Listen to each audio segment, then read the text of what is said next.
আসসালামু আলাইকুম রহমতুল্লাহি ওবরকাতুহু। সম্মানিত দর্শক, 2026 সনের জুন মাসের 22 তারিখ সন্ধ্যের পর এই ভিডিওটি করছি। আজ রাত 12টার পর থেকে শুরু হবে 23শে জুন। 23শে জুন আওয়ামী লীগের প্রতিষ্ঠা বার্ষিকী এবং যে আওয়ামী লীগের কথা বলা হচ্ছে সেই আওয়ামী লীগটি এখন কাগজে কলমে দেশের সর্বোচ্চ আইন দ্বারা নিষিদ্ধ, অর্থাৎ পার্লামেন্টে আইন করে এই রাজনৈতিক সংগঠনটিকে নিষিদ্ধ করা হয়েছে। ফলে আওয়ামী লীগের নাম উচ্চারণ করতে গিয়ে আমাদেরকে নিষিদ্ধ আওয়ামী লীগের কথা বলতে হচ্ছে বা নিষিদ্ধ সংগঠন আওয়ামী লীগের কথা বলা হচ্ছে। এই নিষিদ্ধ সংগঠনটির যে প্রতিষ্ঠা বার্ষিকী, এই প্রতিষ্ঠা বার্ষিকীতে আসলে কি হবে? নিষিদ্ধ সংগঠনে কিছু লোকজন মিছিল করবেন, মিটিং করবেন, কিছু পোস্টার লাগাবেন, জয় বাংলা বলবেন, জয় বঙ্গবন্ধু বলবেন। তাদের নেত্রী দিল্লি থেকে বাণী দেবেন।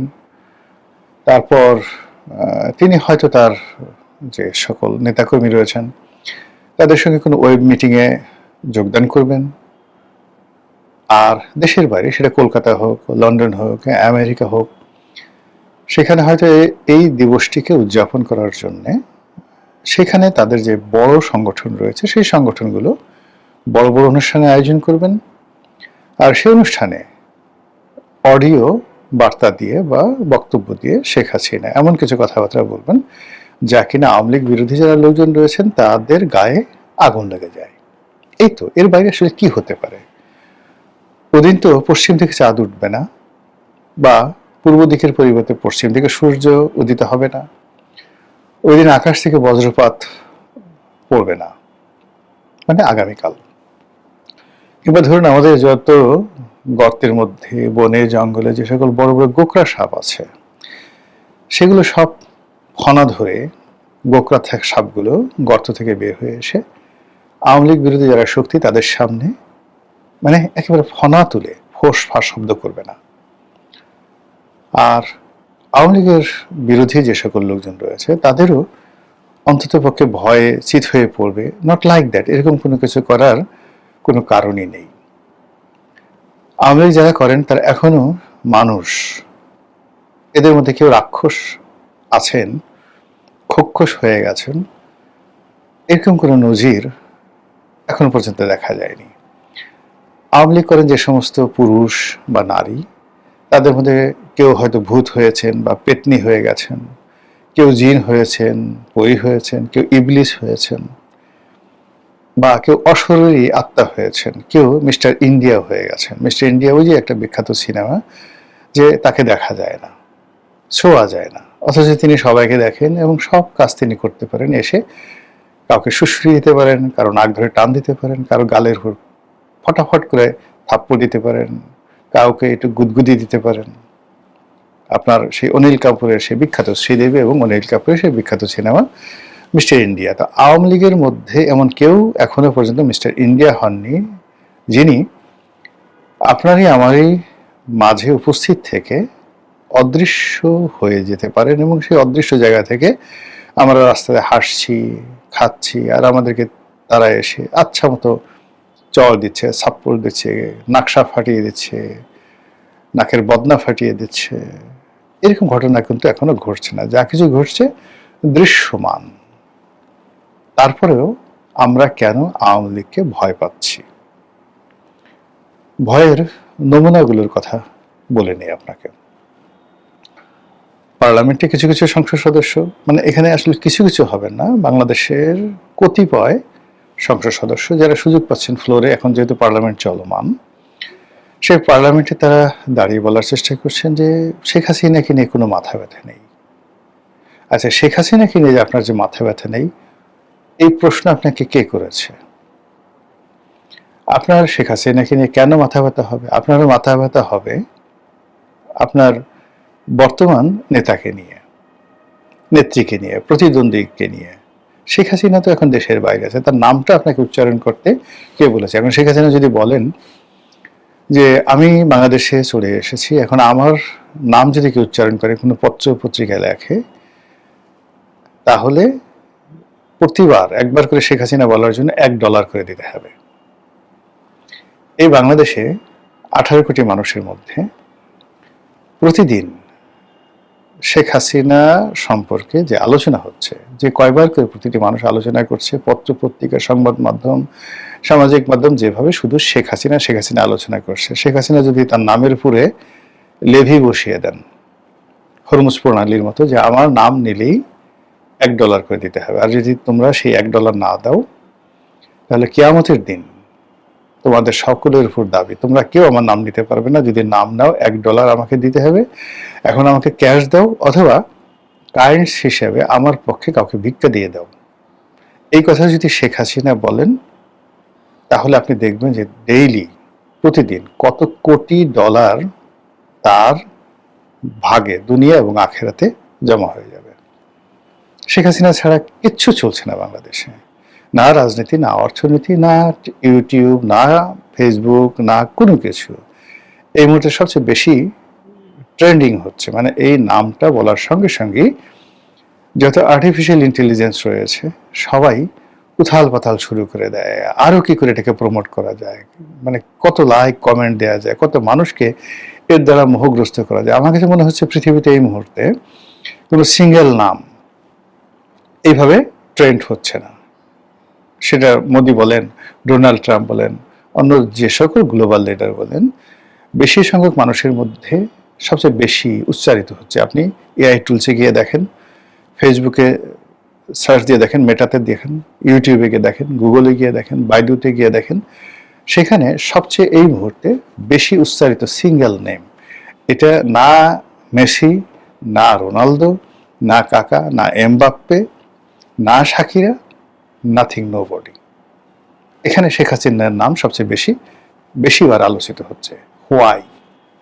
শেখ হাসিনা কি ভূত হয়ে গেছেন, প্রেত হয়ে গেছেন, দানবী হয়ে গেছেন, নাকি মহামানবী হয়ে গেছেন? এটা পরের ব্যাপার হলো আমরা এই বিষয়গুলো আলোচনা করছি, এবং এরই প্রেক্ষিতে এই বাংলাদেশে একের পর এক লঙ্কা কাণ্ড ঘটে যাচ্ছে।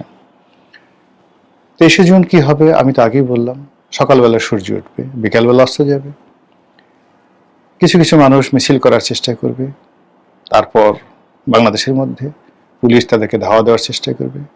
ছাত্রদল, যুবদল, শিবির, এনসিপি তারা ঐক্যবদ্ধ হয়ে তাদেরকে বাধা দেওয়ার চেষ্টা করবে। আর 2-4টি জায়গাতে ছাত্রলীগের লোকজন তারা সংগঠিত হয়ে 2-4টা অকারেন্স ঘটানোর চেষ্টা করবে, এবং সেটাকে তারা ফলাও করে ইন্টারনেটে প্রচার করবে যে আমরা এটা করে ফেলেছি, ওটা করে ফেলেছি, ইত্যাদি ইত্যাদি। ওই যে নেত্রকোনাতে হঠাৎ করে একটা ছেলেকে, জুলাই যোদ্ধা, তাকে ধরে তারা মারলো, তারপরে রাতের আধারে তাকে একটা ভিডিও করলো, জুলাই যোদ্ধাদেরকে গালি দেওয়ালো, জয় বাংলা জয় বঙ্গবন্ধু বলালো, এরপর ছেড়ে দেওয়া হলো। এই বিচ্ছিন্ন ঘটনাটিকে নিয়ে আওয়ামী লীগের লোকজনের সে কি যে হাসি, কি যে খুশি, মনে হয় যেন তারা একেবারে সে ট্রয় নগরী জয় করে ফেলেছে। তেমনি এইবারের যে 23শে জুন, এই 23শে জুন নিয়ে আওয়ামী লীগ কতটা সফল হবে ব্যর্থ হবে ডাজ নট ম্যাটার, কিন্তু সরকার এটাকে একেবারে আলটিমেটলি সফল করে দিয়েছে। সরকারের কর্তা ব্যক্তিরা কথা বলছেন, বিরোধী দলীয় নেতারা কথা বলছেন, সরকারি সংগঠন থেকে শুরু করে বিরোধী দলীয় সংগঠন যুগপৎভাবে কাঁধে কাঁধ মিলিয়ে সবাই ঐক্যবদ্ধ হয়ে একেবারে দেখা গেল যে মানে কোনো বিদেশি শক্তি যখন বাংলাদেশে আক্রমণ করতে আসে তখন সকল বাংলাদেশি যেভাবে মুক্তিযুদ্ধের কাঁধে কাঁধ মিলায়, এইভাবে আওয়ামী লীগ ঠেকানোর জন্য তারা বলতে গেলে নিজেদের মুক্তিযুদ্ধের যে একটা মহড়া, এটা শুরু করে দিয়েছে 23শে জুন উপলক্ষে। তার সঙ্গে রাষ্ট্রীয় বাহিনী, যেটা আগে হতো, বেনজির যে হুমকি দিতেন, হারুন যে হুমকি দিতেন, এইভাবে এখনো রাষ্ট্রীয় বাহিনী হুমকি দিচ্ছে। র্যাব বলল যে কোনো অবস্থাতে নিষিদ্ধ সংগঠনকে দাঁড়াতে দেয়া হবে না। এই প্রথম মানে মার্কিন স্যাংশন খাওয়ার পর র্যাব মাথা তুলে দাঁড়ালো এবং বীরের মতো বিরাট একটা হুঙ্কার ছাড়লো।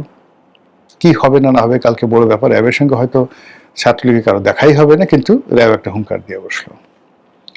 পুলিশকে রেড অ্যালার্ট জানানো হয়েছে। সারা বাংলাদেশের পুলিশ সর্বোচ্চ সতর্কতা নিয়ে 10 নম্বর মহাবিপদ সংকেত মোকাবেলা করার জন্য তারা বসে আছে।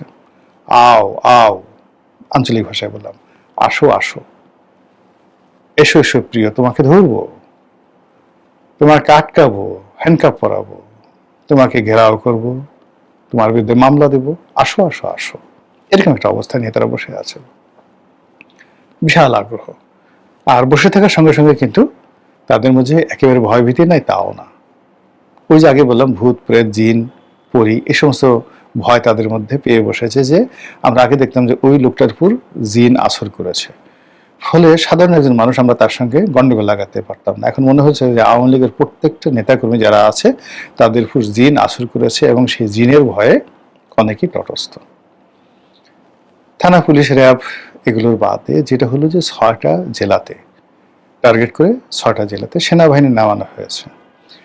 একটি 23শে জুনকে কেন্দ্র করে যেখানে কোনো কিছু হচ্ছে না, হয়নি, 4-5টা পোস্টার লাগানো হলো বা কিছু একটা মানে অনুল্লেখ্য, সেখানে সেনাবাহিনী নামানো হয়েছে রীতিমতো, মানে যাকে বলে সেনাবাহিনী নামানো মানে কি জরুরি অবস্থা। তো এই যদি হয় জরুরি অবস্থা, তাহলে সেক্ষেত্রে যদি আওয়ামী লীগ সত্যিকার অর্থে কোনো কিছু একটা করার চেষ্টা করে, তাহলে তো মানে বিদেশ থেকে আসলে লোকজন ভাড়া করে আনতে হবে। এই যে একটা পরিস্থিতি, একটা সাংঘাতিক একটা অবস্থা তৈরি হয়েছে, এতে করে আওয়ামী লীগের উপকার হবে আর আমাদের ক্ষতি হবে। আমাদের বিশ্বাসে যে এটা চির ধরেছে, আমাদের যে ভয় আতঙ্ক শুরু হয়ে গেছে, এর ফলে আমাদের অনেকে হাঁটু কাঁপছে, আমরা কাজকর্ম ঠিকমতো করতে পারছি না, আমাদের গলা শুকিয়ে যাচ্ছে। হায় হায় কি হবে? এই যে 2 বছর ধরে আওয়ামী লীগের বিরুদ্ধে যে সকল কথাবার্তা বলেছি, মানে আমাদেরকে কি করবে আওয়ামী লীগ এসে, এরকম চিন্তা যাদেরকে পেয়ে বসেছে, তারা আর যা হোক ঠিকমতো খেতে পারবে না, ঘুমাতে পারবে না, তারা বাথরুম করতে পারবে না, ছেলে মেয়েকে চুমো দিতে পারবে না, স্ত্রীর সঙ্গে স্বাভাবিক সম্পর্ক করতে পারবে না। আর আমাদের মতো যারা পুরনো পাপী, আমরা তো আসলে আওয়ামী লীগকে সমালোচনা করে আসছি সেই 2009 সন থেকে। আমি যখন আওয়ামী লীগের এমপি তখন থেকে সমালোচনা করে আসছি, ফলে আমার টেনশনটা আপনি চিন্তা করেন।